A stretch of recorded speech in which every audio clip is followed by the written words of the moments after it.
Welcome to the Cannabis Coaching Institute Live. We are running these weekly Q&As in January because holy crow, like our inbox is filling up with so many questions about cannabis, which is wonderful because that's what we love to do here at CCI is talk about weed all day long. So thanks for all your questions. The format of this Q&A, it actually worked out to be almost all of our stuff, not all, but we had an overwhelming amount of questions about anxiety come through on this one. So we decided to kind of focus it that way. However, if you're here live and you have questions that you want to ask that aren't about anxiety, go ahead. And yeah, we're happy to be here.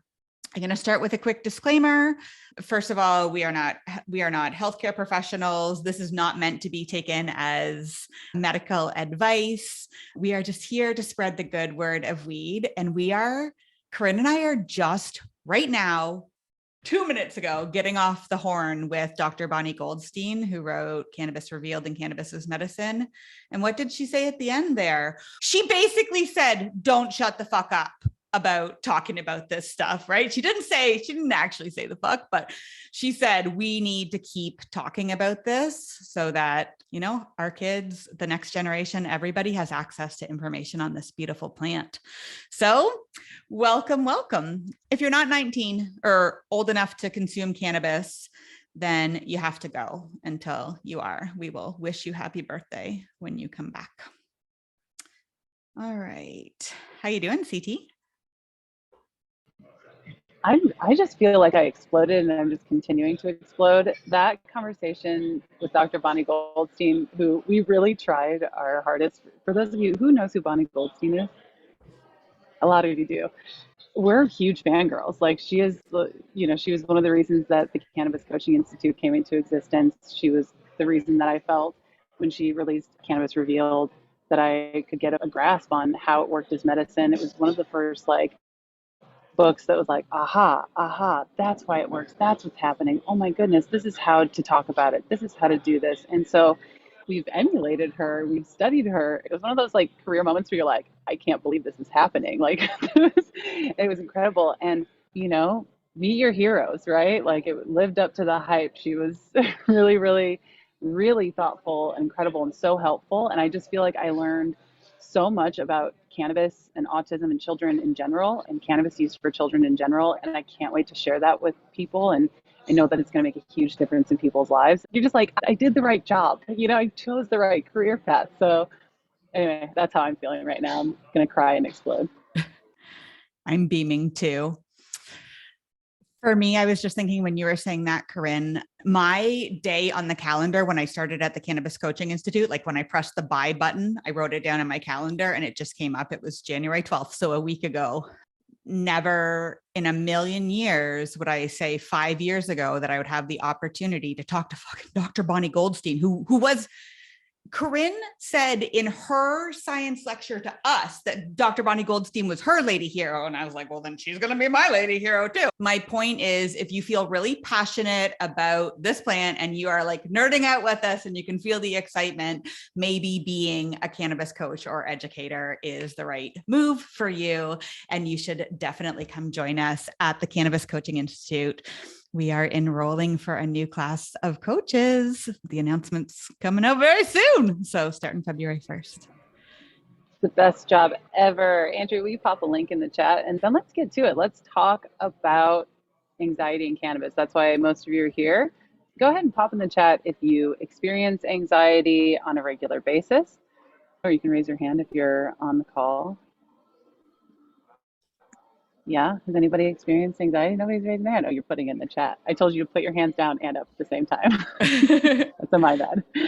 Okay, right. It is so common. It is one of the biggest reasons that people come to cannabis, and it's one of the most difficult to navigate paths when you're using cannabis.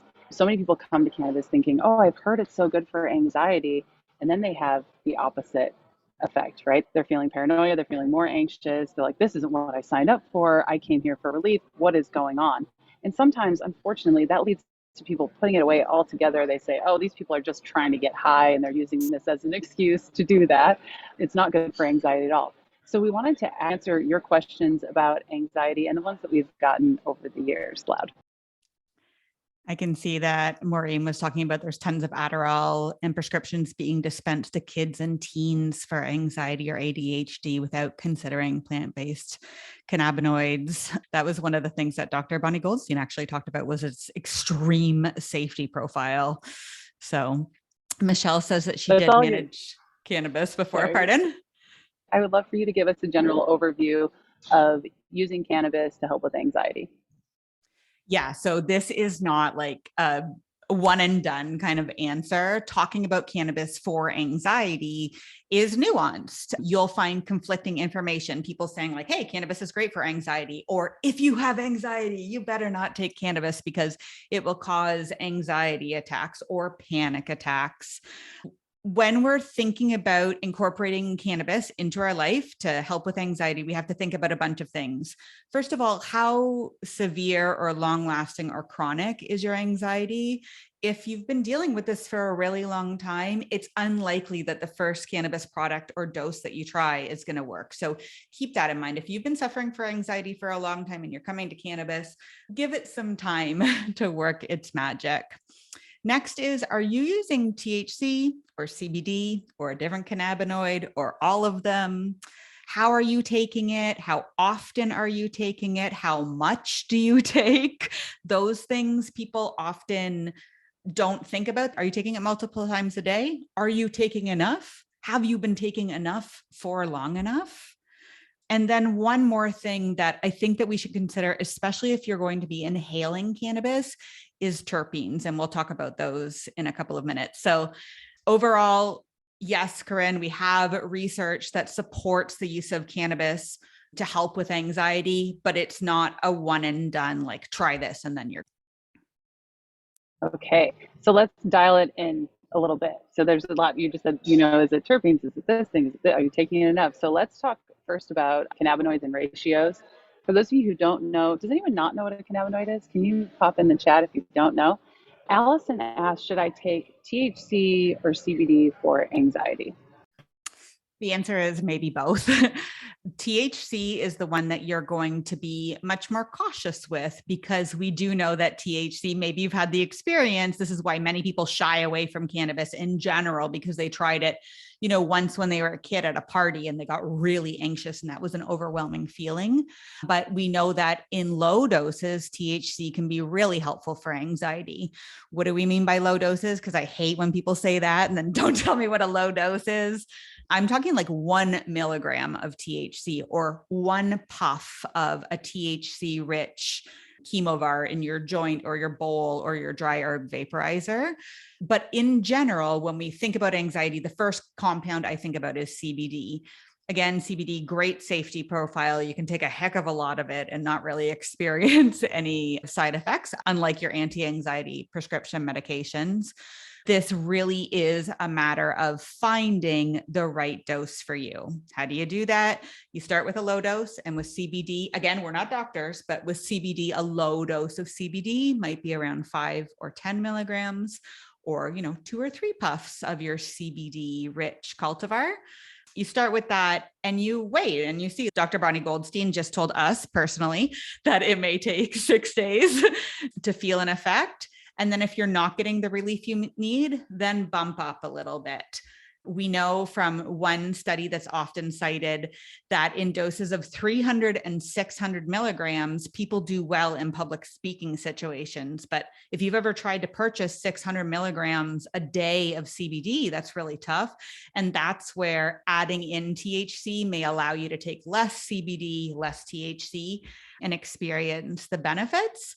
And then we don't have much information on CBG, but anecdotally at the Cannabis Coaching Institute, I hear this all the time, because you lovely Americans have easy access to CBG, that can be really helpful with mood as well. And it is also non-intoxicating. So yeah, lots of things going on. And one thing I want to point out is that each of those cannabinoids, THC, CBD, and CBG that we just talked about, work on different things happening in our body. So when you're consuming THC and CBD together, they're not both like reaching the exact same thing. They're working on different things at the same time simultaneously. So oftentimes, anecdotally, actually, and in the literature too, combining, like putting as many cannabinoids in there as you can as you play around with it. Not at the beginning, but like playing around with cannabinoids, keeping a journal, keeping track. Everybody's body is so different. So you have to treat this as your own personal experiment. Yeah, and Dr. Bonnie Goldstein just told us that Dr. Ethan Rousseau did this study about CBG and it was just a survey, which is still very valuable, and just across the board. It was anxiety, sleep, all these different benefits, depression as well. So CBG, while we don't have a whole lot of clinical research about it, there is definitely emerging anecdotal and survey responses that are showing that it can be really helpful. And like Andrea said, it's about the idea of starting to think of this like holistically, this plant and your body, right? You're starting off with with CBD, maybe with a little bit of THC, and seeing how that goes for 6 days, and like really giving yourself the time to feel it out and see how it's actually working for you. What the tendency is for every human I've ever met in my entire life, period, hands down, is to go, this isn't working. I'm either going to take more or I'm not doing this. It's not like I'm going to incrementally, slowly experiment with adding now CBDA for a week. It's like, I'm going to do CBD, THC, CBG, all these things all at one time. And then you're tracking, a lot of times people like to track their anxiety, their sleep, their all these, all these different things. It's not an effective way to go about this in the long term, right? The slowly is usually the quickest way to get anywhere. And when Dr. Goldstein was talking to us about how she works with patients for a year, and she's like, we'll get there in a year. And I thought, oh my goodness, like that is such an interesting thing. Like if someone told me it's going to take a year to get there, I know my mind would go, no, let's do it all now. It's going to work now. I'm going to go to the gym today and I'm going to be buff tomorrow. Everyone's going to notice and walk down the street, and that's not how it works. So starting off and being more patient about it is, it's a lesson in and of itself for people with anxiety. Andrew and I have both experienced anxiety. We know what this feels like. And it's so much of the, like, getting something going because the future is uncertain and we don't know what's going to happen next, or like, oh, there's this thing that we fucked up a while ago and that's just chasing us down and we're just kind of caught in this in between. Well, when you actually start looking at life in general as a slowly unfolding journey that you are taking part of, and incorporating cannabis into that journey, it changes your relationship with everything, right? Not just the cannabis itself. We're not looking when we approach cannabis in general, especially cannabis as medicine, for it to be this magic bullet. It's about figuring out exactly what works for you. Now, this one is from Jennifer. So is there one way of using cannabis or taking cannabis, so one ingestion method that's better? Nope. Like everything cannabis, there is not one that is best for everyone all the time. Remember how we're talking about CBD taking the right time at the right dose? For lots of people, that's easier to do if you have kind of a regimen. And having a regimen with cannabis oils or cannabis capsules or cannabis edibles is easier than maybe inhalables. So most people who are using it for anxiety support, I would suggest, are on a dose of CBD oil, kind of like at all times. I call it like set it and forget it. Once you get to your right dose, you're like, oh, I know if I take this amount of CBD oil twice a day, 3 times a day, once a day, then I feel good. Most people are using oils for breakthrough anxiety, or if you took your regular dose, but things are still rough for whatever reason, you have a couple of options. Holding your dose of oil under your tongue for quite a while, like as long as you can hold it, is a way to get sublingual action. It just means that it's going to kick in quicker than your oils will. When you take an oil or an edible, it can take like up to 2 or 3 hours, depending on you and your metabolism. Taking it under your tongue and holding it there for a while can be helpful for some people. And then for other people, this is where dry herb vaporizing specifically comes in.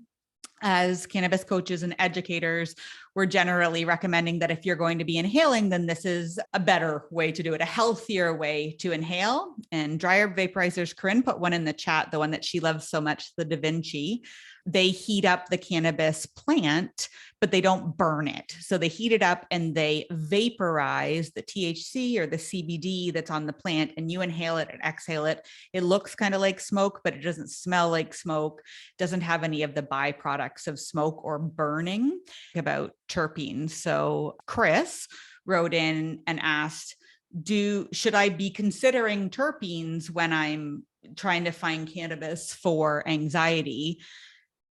In general, if you're taking an oil or an edible, I would say don't worry about it so much. But if you're going to be inhaling, looking for terpenes that are known to help you calm and relax is a great idea. Terpenes are a part of the plant, an essential oil basically on the plant that makes it smell really nice. All those smells that you smell are the terpenes, and they also have effects on your body. So I'm going to give you 4 different smells if you have the ability, but if you have the ability to smell your cannabis before you buy it, or even just get in the habit of when you get cannabis, really like taking a good whiff and noting down what smells you smell and then how you feel after you take it. But if you can smell things like lemon or pine, those are known to help with anxiety, especially the lemon. And then those are limonene and pinene. Those are the terpenes that are creating those smells. If you smell cannabis and it smells really like musky or woodsy or kind of like dank, that's got a lot of myrcene in it. Myrcene is known to be sedating or relaxing. And then if you smell lavender, we know that lavender helps us relax and calm down. That's linalool in the cannabis. So specifically, if you're dry herb vaporizing or smoking a joint or a bong or something, looking for those terpenes. Will those 4 terpenes make you not anxious? No, that's not the way it works, but those are the ones that are known to help you relax, as opposed to some terpenes are known to help you get like, buzzy, and you don't necessarily want that. So yeah, oils most of the time, edibles, and then sometimes terps. I love it. Yeah, I enjoy edibles. Obviously, well, I always end up getting this answer because they last longer and they feel really good. I'll pop into the chat. What I use for anxiety and what I use just in general is the Wake and Bake gummy. It's a 10-to-1. So if you're not making your own, if you're not doing DIY stuff, it's an enhanced full spectrum product. So I'll pop that in there if you're interested in that. So is there a certain type of CBD I should buy for anxiety? That's from Sharinda. Yeah, and this is where quality matters. So it would be great if I could tell you, go buy CBD wherever it is for you and try it at all the right doses and stuff like that, and you'll be fine. But the fact is, especially in the States, although we have our own issues up here, CBD products are not created equally. And so if you've tried CBD and it didn't work, the first thing I always want to know is like, where did you get it? What was it called? Did you have lab testing? I want to know all of that stuff. So looking for a quality source of CBD where specifically, they're taking care of the end user. They have test results. They're willing to share with you what's going on. That's number one, is quality because there's a ton of really crappy ones out there. We recommend the CBD, and Corinne has lots of different products over at Wake and Bake Hemco. You're lucky in the States. There are like lots of good operators out there. And in Canada, in our regulated system, our stuff is all tested. It's not all great, but it's all tested. I wish I had a much better answer for you. If I could you imagine if somebody said to me like, hey, could you recommend like the greatest CBD for everyone? And I could say, yeah, like here's one product. That'd be amazing. Bringing back Hemco is pretty good. Not in Canada, though. Oh, yeah. No, you guys, sometimes USA. Right. Okay. Oh, this question just came in. This is really great. Michelle wants to know, will I still get the terpene benefits in my edibles? So if I take flour, grind it up, and then blend it in melted chocolate. So if I use like a whole plant, if I don't, I'm curious. It doesn't sound like she's talking about decarboxylating it at all. So will you get the benefits from eating it? This is another question that we talk about all the time at CCI. Do terpenes matter in edibles, in oils, that kind of thing? Okay, let me tell you it from two different perspectives. This has been my pet question since I started at CCI. I also really like edibles and wanted to know if it would have a big effect, but I'm also not super sensitive to cannabis, like to THC, to anything in general. So I could never tell, I'd eat so I started asking every single scientist I could, do terpenes in specifically homemade edibles, because that was my bent, do they matter? And every single one of them has said no. By the time you decarb, now, if you're not decarbing, it's a different story. But by the time you decarb in your oven and then maybe you recook it in whatever you're cooking it in, and then you eat it and it goes through your digestive system. And to start with, cannabis has super low amounts of terpenes in the beginning, and some of them have volatilized off. So all the scientists I've talked to have said no. And I was like, walked in with my science pants on. And then CCI students over and over and over again tell me, yes, if I make cookies out of a cannabis cultivar that I find uplifting or sedating, I will have that effect when I consume it. So the answer is, I do not know. We love that answer here at the Cannabis Coaching Institute, Wake and Bake.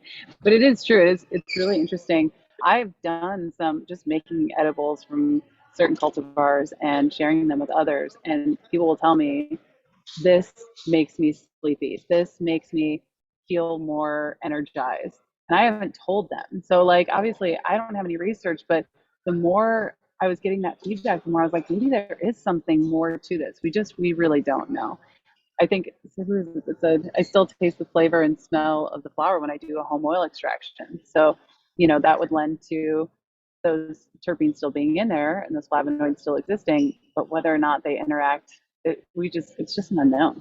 It's fun though, isn't it? It's fun to not know. We're gonna one day when this answer comes, we're all gonna feel such a sense of relief. We're gonna be like, oh, we all know now. Remember when we've been asking this for 10 years? There's so many things in cannabis that, I started doing this over a decade ago. And the things that we know today that we had no idea about, Dr. Bonnie Goldstein said to us, just half an hour ago, that we really need to stop saying things and we really need to get on each other when someone says, well, there's just not enough research about cannabis. There's so much research that it's difficult to keep up with. We're lucky to have tools like CannaKeys that digest this research for us, but we know so much more than we ever have before, and that's going to continue. It's just going to keep growing from here. And so one day, I really hope that we have the answers to these questions. And as a consumer, and if you work in cannabis professionally, if you're here, asking these questions actually kind of drives this conversation. You might think, oh, well, it's just something I'm thinking. Asking these questions out loud to people, it has ripples, right? We've seen where these conversations that were I'm the only one who's thinking this in my head at home. And then, you have a conversation that ripples out. And that's a lot of times what scientists study, especially the scientists who aren't just in it for pharmaceutical research. They're like, oh, people are all asking this question on the internet. Let's get the answer. So get out there and don't shut the fuck up and keep asking these questions. All right, let's move on to the next one. Let me find it. Do you have that, Angel?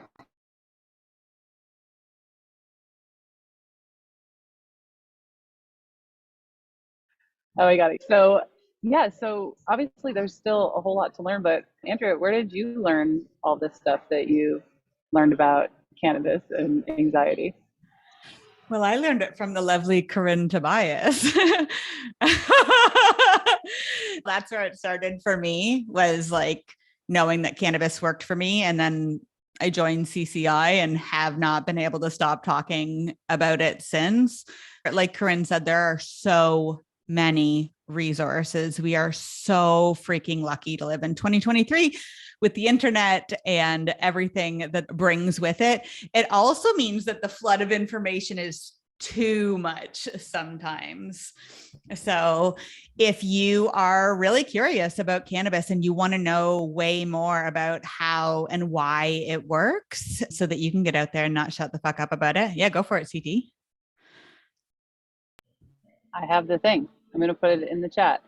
If you want to get out there and not shut the fuck up, we have a free class. Some of you have taken this free class before. We're going into a really special season where we're doing the thing called what we like to call the 3 Steps Challenge, The class is 3 steps to launching a successful cannabis business.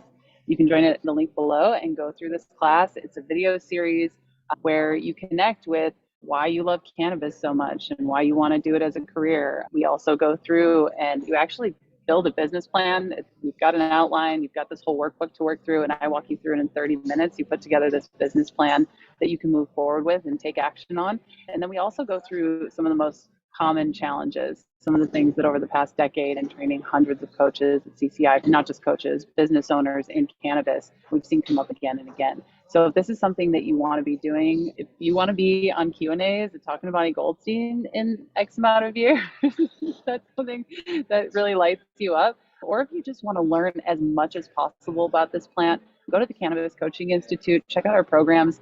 We would really love for you to join us this year. February class is always the best class. Is there anybody from Feb class last year or any of the years in here?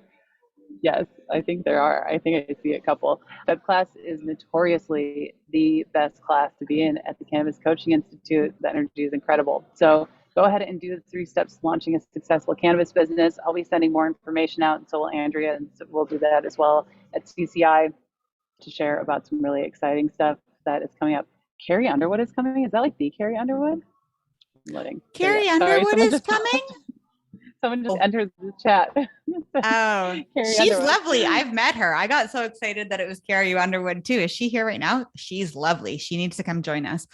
You know who's here right now, who I'm going to out because she's here, is that if you join CCI, you get a special bonus training from Danielle Simone Brand, who wrote Weed Mom, about how to, maybe you don't want to be out there like interviewing Dr. Bonnie Goldstein. Maybe you want to be writing to her. Like if you want to be a cannabis writer in the space, she put together such a fantastic training that encapsulates her work as a journalist, as a writer working in the cannabis space, and how to get started with freelancing and where to pitch your articles to. And yeah, so you get to meet her virtually there as well. So hi, Danielle.